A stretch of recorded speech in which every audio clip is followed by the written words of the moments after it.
Hi friends, and welcome back to MV Stories. Today we'll look at a few Reddit stories. Today's story comes from the badroommates subreddit. It was posted by Merly Sauce and was titled, New Roommate Wants the 4-Bedroom to Herself. Just moved into a new place. She would rather have it to herself. I, 22 female, just moved into a 4-bedroom apartment in Brooklyn. I found this place on June Homes, and I am here for a little over 3 months. Upon my arrival to this apartment, my roommate, Samantha, 27 female, looked absolutely shocked to see me walk in. I politely tell her that I am one of her new roommates. What do they not tell you? They give me the option to approve or deny roommates, and I sent them an email saying I didn't want to live with you. Okay, strange first interaction with someone. I then told her that they had already taken my money and therefore I will be living here. All is okay, and I don't see her until the following day. I was moving the rest of my stuff in, and we were discussing her habits. She likes to have her own things, and I told her that was absolutely fine. I have my own plates and cookware, as I have a food allergy. I then go to throw something away, and she tells me that I cannot use her kitchen garbage can. I explain to her that I would not mind taking the trash out if it meant that I didn't have to go out and purchase another garbage can. She agrees. Mind you, her belongings take up the majority of our shared living space. Empty boxes, bins, and clothing. It is to the point where it is blocking the bedroom door of another tenant. Samantha also has 2 cats. I believe they are registered ESA animals, but I am unsure if both of them are. They have been in her room the entire time since I moved in. Poor cats. Fast forward to yesterday. I am getting ready to leave for a friend's birthday party, and I need to shower and use the bathroom. I check at 8:30 and the shower is on. I then go and do my thing for about an hour, and the shower is still on at 9:30. I knock on the door, and Samantha opens it. She is not showering, but has the tub faucet on for some reason. Eventually, she leaves, and I am able to do my thing. But Samantha had been using the bathroom for well over an hour, which rubbed me the wrong way. Fast forward to this morning. I was coming in from staying the night at my friend's, and I see my dishes on the counter. I assumed that she had ran the dishwasher while I was out and has left it out for me to put away. This was not the case. She went out of her way to empty everything that was not hers from the dishwasher and just wash her own dishes. She comes out of her room, and my dirty dishes had just been sitting on the counter overnight. Did you take my things out of the dishwasher? Oh yes, sorry, I can empty my stuff out now. In this moment, I then meet the person who is in the room next to me, Nathaniel, 28 male, and we discuss how she has been acting. Apparently, when he had toured the place, Samantha was out there trying to convince him not to move in. The person giving the tour says that Samantha does this frequently, and it seems as though she wants this 4-bedroom apartment to herself. Again, very weird and a bit antagonistic. 30 minutes go by, and I see a note on the trash can. I know I told you I was comfortable with you using my trash can, but now I am not. Can you please buy yourself a new one? This really set me off. She comes out, and I ask her if she can move some of her belongings out of the shared space to make room for another trash can. I don't have any space in my room. Not my problem, I fear. I then explain to her that it is very weird to take someone's dirty dishes out of the dishwasher without saying anything. And I question why she can only wash her things and not anyone else's. I tell her that we can use the dishwasher pods I bought. I can't use that dish detergent, it would ruin my plates. I just tell her that she needs to get rid of a few boxes so that there is space for others to have their belongings, and we leave it at that. I purchase a new garbage can and bags and bring it inside. Nathaniel is now in the shared space and says to Samantha, "Would you be able to move your trash can? If none of us are allowed to use it, I don't think it should be in the shared space. I'm sorry, I don't have any space in my room." Nathaniel goes on to tell her that it doesn't make sense to have that out in the common area when nobody else can go near it. He ate with it, I completely agree. And now I'm here trying to figure out what to do. I feel as though she acts this way to try to get people to move out. I plan on documenting everything and keeping it handy should this get further escalated. But otherwise I'm unsure if there's anything I can do. Any advice would be appreciated. Update 1. Firstly, I just want to start by saying thank you for all of the advice I have received from all of you. It was very helpful. To those who were looking for more of a malicious compliance response from me.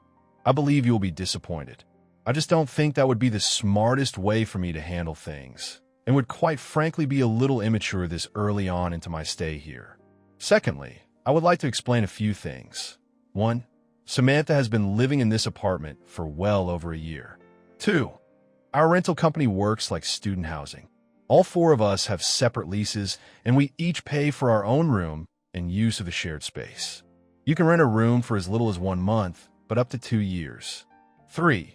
When a tenant is already living in the apartment, they get an email showing them the profile of a potential new tenant. You can sign a form that is a notice of decline if you do not want to live with the replacement tenant. Samantha tried to sign that for all 3 of us who have moved in, and I assume has done it to most people who have tried to live in the apartment with her.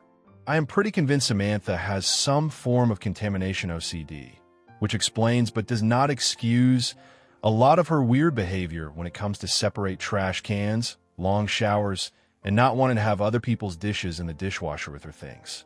Obviously, this is not really something I can bring up with her directly, as that would be completely inappropriate, but it seems likely this is the case. Last night, Samantha moved the boxes that were blocking the doorway of the other tenant, before and after pictured above. I have now met that tenant, Paul, and he is not as concerned with this situation as he will only be living with us for a month. I am glad that she moved the boxes, however, they are now on another table in the shared living space. While it is now no longer a hazard related to the egress of Paul's doorway, it still violates the lease terms because our shared space is still being used as her personal storage unit. This morning, we had a cleaning lady come in who the rental company hires when new tenants move in. That was all fine until I heard Samantha laughing with the cleaning lady, and I stepped outside into the common area to see what was going on. As soon as I walk out, Samantha asked the cleaning lady if they can talk about something outside, LOL. I would only assume she was complaining about us. As for the report I made to our rental company, I have yet to hear back. Supposedly, they will be calling Samantha today and telling her to remove her belongings from the living room, and if nothing changes in a few days, they will further escalate it. Nathaniel has now also made a report that also documents the antagonistic behavior Samantha displayed when he was taking a tour of the apartment alongside the issue of her belongings. He has not heard anything back yet. Overall, while I can empathize with the potential of her struggling with contamination OCD, her behavior towards us has been extremely rude and uncalled for. I'm hoping that pressure from the rental company can force her into getting a storage unit or throwing away some of the empty boxes in the living room. I don't know if there's really much else the rental company can do in regards to her behavior towards new tenants, but we'll see. Again, if anything else happens in the next day, I will keep you all posted. Update 2. Iguis. It has been a few days since my last update, and there is some news to share, albeit not much. For starters, Samantha has relocated some of her belongings. I have included some photos. Yet again, Samantha is just moving them to other parts of the shared living space, still leaving the 3 of us with little to no room in the common area. I have included before and after photos. Additionally, I have been photographing everything I can to make sure no stone is left unturned. I noticed that her cats had likely scratched up the side of the couch before they were banished to live in the bedroom all day. Again, just taking note of things that could be used against me later on. Samantha and I have not really interacted in the last few days. Samantha has been in her room pretty much all day. When she isn't, she is usually scrubbing the shit out of her belongings. She has yet to use the dishwasher since the initial incident. I have been using it almost daily or when I have enough to justify a cycle. She is really adamant on not washing her dishes with other people's. We had a brief run-in yesterday where I was putting a storage container under the sink for my chemicals, and she insisted that she move her sponge and soap that were also under the sink herself. I truly believe this has to do with some fear of contamination. I also saw Samantha disinfecting her bottle of olive oil this morning. She really does not want us anywhere near her things. This would be fine if her belongings didn't take up the majority of the living room, LOL. At some point, you just can't avoid things. Lastly, and most importantly, both me and Nathaniel have gotten responses from the rental company You can see that Nathaniel went in a slightly different direction with the complaint, which is totally valid. I was more focused on her breaking the literal terms of the lease, as I felt like that could get us further or more direct action than including the anecdotal evidence, which is still important to this issue, don't get me wrong. I'm hopeful that this weekend some of her stuff can be moved into a storage unit or dealt with appropriately. I am unsure if they have contacted Samantha directly yet, but I would assume based on their response that this will be happening sometime today. Beyond our initial interactions, Samantha has mainly kept to herself. Of course, it is extremely selfish to dominate the shared spaces and try to scare people off of living with you. But beyond those first few days, she has been mostly quiet. I hope to have a final update this weekend. Thank you all again for your help and advice. Update 3. Unfortunately, this update brings little good news. In fact, I am now so annoyed and at my wit's end that I will be escalating and complaining until I get my way. Let's start with this weekend, shall we? I stopped by my storage unit to grab a few things. One of those things being my PC. I'm starting a remote position and need it for work. There's simply no room for me to bring my desk, so I decide that I will be moving one of her boxes to make room for my monitor, keyboard, and mouse. And I did just that. Pictured above, you can see my disgusting setup, lol. I was able to get my work done yesterday night, and all was well. Later that night, I am out in the common room, and Samantha approaches me. Would you be able to move your computer? I use those bins for cooking. But there is literally no room for me to fit a desk in here. Do you want me to move my things? I simply do not understand how someone has this much and insists that they need and use all of it. I move my things. She pushed her table all of 6 inches. Some of you might say that I should have kept it there and stood my ground. I get that, and my plan is to just move the box when I need it and put it back when I'm done working. Because I found out something this morning that has truly set me off. Today, Nathaniel and I received another update from the rental company. You can read what they wrote us in the second image. How I chose to read it was, we know Samantha has been breaking the lease and has been antagonistic towards you guys, but she's moving out in 2 weeks, so we actually solved the problem. Actually, no problem was resolved. In fact, it was made worse. This enraged me more than anything Samantha has ever done. June Holmes basically told us to go fuck ourselves and pay the full price of the rent. LOL, not on my watch.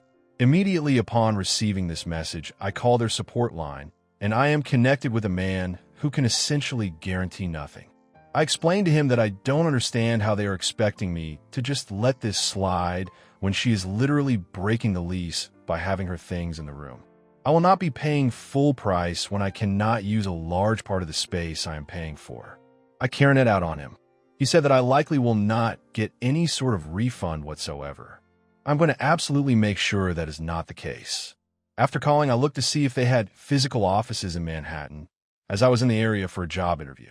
I walked to 2 addresses that were listed for them, and it seemed that neither were correct.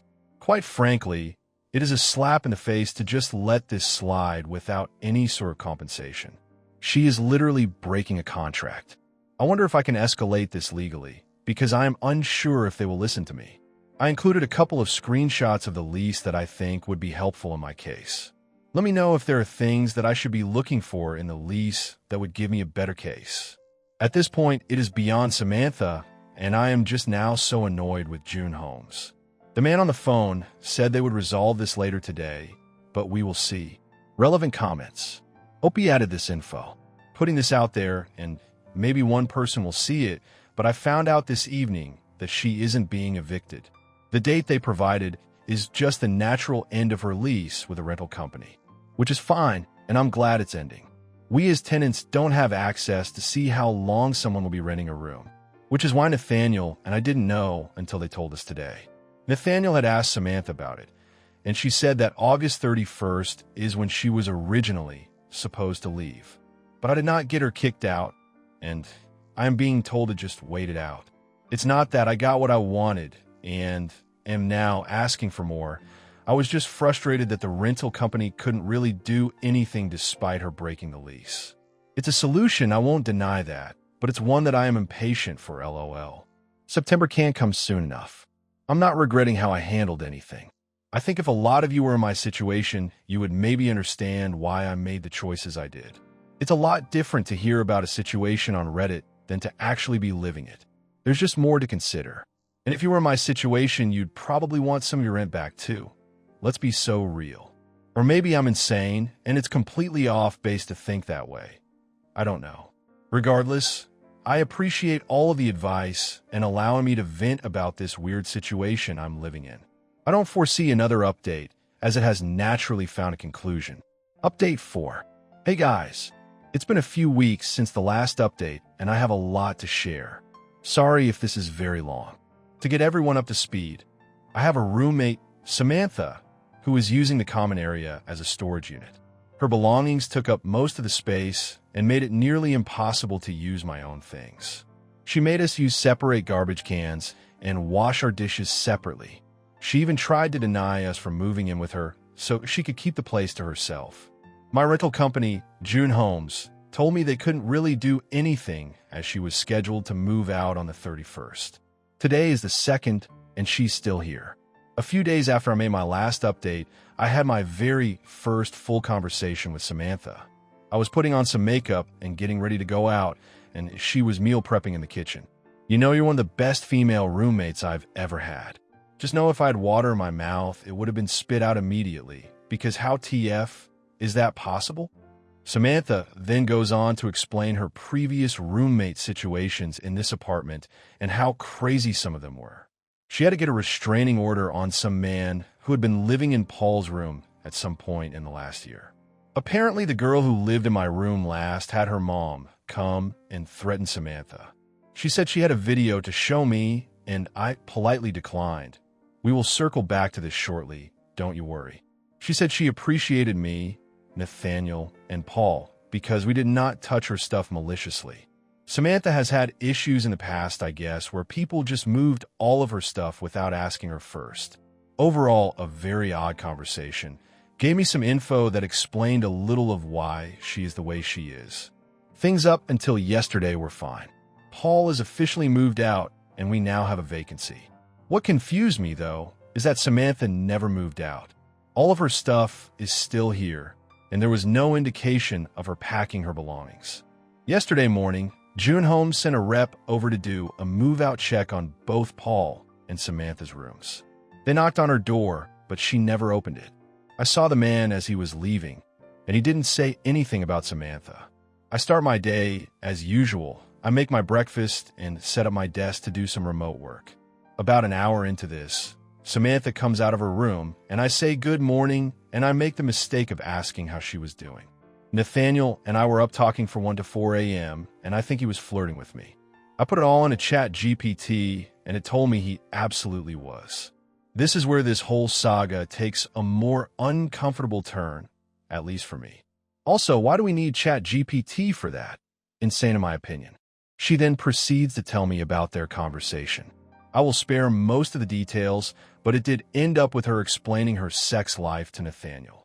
Mind you, this may have been the first conversation these two have had with each other in the month we have been living together. I tried explaining to Samantha that if you give a man an inch, he will take it a mile. You can't just start going into graphic detail about your sex life with a random man because he might take it as flirting. I know I would, at least. She then tells me that he was tickling her stomach, and then she touches me to explain. I was not a fan of that. She tells me that I can read what she put into chat GPT. I oblige because I'm interested to see what her account of the events are. In this wall of text, my suspicions were confirmed. She does have contamination OCD, and I told her I noticed it as well. It also explains the graphic details of their conversation. Hookup stories, her trying to prove she isn't as innocent as she looks, and Nathaniel taking that as her flirting with him. I know she did have to tell him to stop touching her at one point, but she also scratched Nathaniel to show him how sharp her nails are for some reason. I'm just confused by the entire interaction. At this point, I am just very weirded out by all of this because I thought we had gotten to a point of cohabiting this place somewhat nicely. I brought you up too. Oh brother.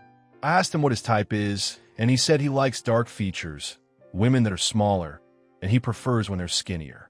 I thought he was describing me, so I asked him what he thought of you. He said he thought you were pretty. I'm just trying to live here. I'm not looking for anyone's opinion on me, especially my looks. It's also a little insane to immediately think he was trying to describe you, but maybe that's just me.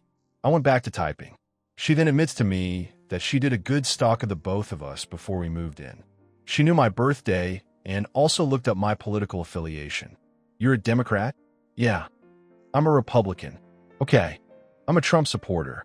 But I like his policies, but not the way he goes about it. Okay. That's the nicest anyone has ever reacted to me saying that. I mean, you just told me you looked up any bit of personal information you could find of me online. I'm not trying to get on your bad side. Samantha then tells me that because of a legal contingency, she hasn't been paying rent since April. I just paid rent that morning, of course. So hearing that she basically gets to squat here was not the best news.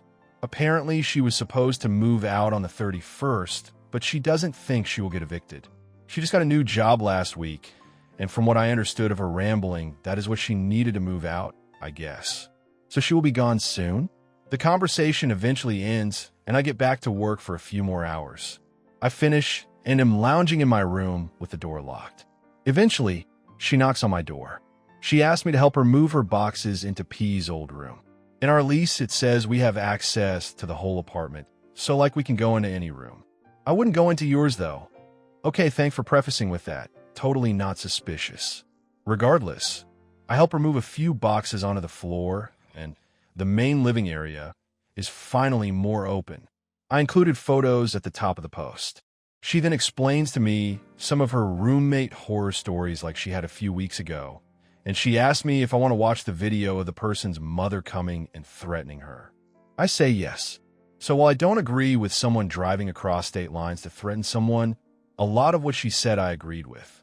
This woman was yelling at Samantha for having her stuff everywhere and talking rudely to her daughter. I can't say those things haven't happened to me, you know? I just kept my mouth shut. A couple of hours go by, and I get ready to leave the apartment to go grocery shopping. Samantha is in the kitchen, and she stops me before I leave. I've decided that because I haven't had sex in 2 years, I'm going to try and have sex with 23 men in 1 month. To catch up, I don't think that's how that works. I was so horny a couple of weeks ago that I was really thinking of going for it. She was pointing to Nathaniel and Paul's doors. I kind of give her a look like Bob the Blob from Monsters vs. Aliens, because why do you feel the need to tell me these things? I do not you like that, and I haven't given her a reason to think that I do besides let her talk at me. And that, folks, is the full update. I have not spoken to Nathaniel at all. I am very uncomfortable that she asked him that question.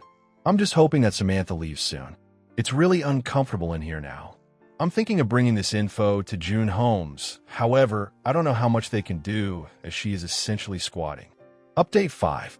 Hey guys, I just got off the phone with a representative from my leasing company. This is what they had to say. I think I may just see if they have apartments that I can move into that are the same amount in rent, as I don't really want to deal with this any longer, especially knowing it could take months for the eviction process to run its course. I appreciated that this man admitted to me that she has been a problem for them in the past. Also, I am in New York, which is a one-party consent state, if anyone was concerned. Update 6. No idea why the mods removed my posts, but that's okay. She was formally evicted in February, and things have significantly calmed down.